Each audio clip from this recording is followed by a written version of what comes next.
Hi friends, ഒരു സന്തോഷമുള്ള വാർത്ത ഇന്ന് മാതൃഭൂമി ന്യൂസ് പേപ്പർ റിപ്പോർട്ട് ചെയ്യുന്നു. ഉന്നത വിദ്യാഭ്യാസ രംഗം ഉടച്ചു വാർക്കും മുഖ്യമന്ത്രി. സംസ്ഥാനത്തെ ഉന്നത വിദ്യാഭ്യാസ രംഗം കാലാനുസൃതമായി ഉടച്ചു വാർക്കുമെന്ന് മുഖ്യമന്ത്രി പറയുന്നു. മാത്രമല്ല, ഉപരിപ്ലവമായ ഒരു ഉടച്ചു വാർക്കലല്ല പ്രതീക്ഷിക്കുന്നത്. അതിനപ്പുറം കേരളത്തെ ഉന്നത വിദ്യാഭ്യാസ മേഖലയുടെ ഒരു ഹബ്ബാക്കി മാറ്റുമെന്നാണ് മുഖ്യമന്ത്രി അറിയിക്കുന്നത്.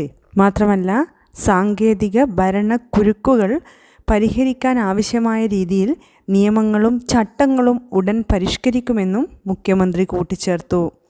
സ്വതന്ത്രവും ക്രിയാത്മകവുമായ ഗവേഷണ പഠനം പ്രോത്സാഹിപ്പിക്കുന്നതിനായി സംസ്ഥാനത്ത് Kerala institute of advanced studies സ്ഥാപിക്കുമെന്നും മുഖ്യമന്ത്രി പറഞ്ഞു.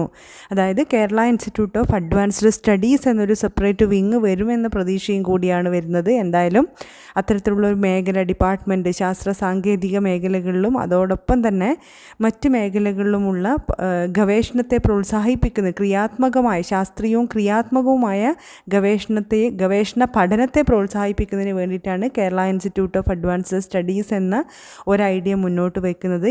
ശാസ്ത്ര സാങ്കേതിക പഠനത്തിൽ മാത്രമല്ല, അതുപോലെ തന്നെ സാമൂഹ്യശാസ്ത്ര മാനവിക വിഷയങ്ങൾക്കും ഭാഷാ വിഷയ പഠനത്തിലും മാറ്റങ്ങൾ ഉണ്ടാവുമെന്നാണ് മനസ്സിലാവുന്നത്. മിടുക്കർക്ക് 2.5 വർഷം കൊണ്ട് ഡിഗ്രി നേടാനുള്ള N1 സെമസ്റ്റർ സംവിധാനം ഉറപ്പുവരുത്തും. പഠനത്തിനിടയ്ക്ക് കോളേജ്, സർവകലാശാലകൾ മാറാൻ സ്വാതന്ത്ര്യമുണ്ടാകും.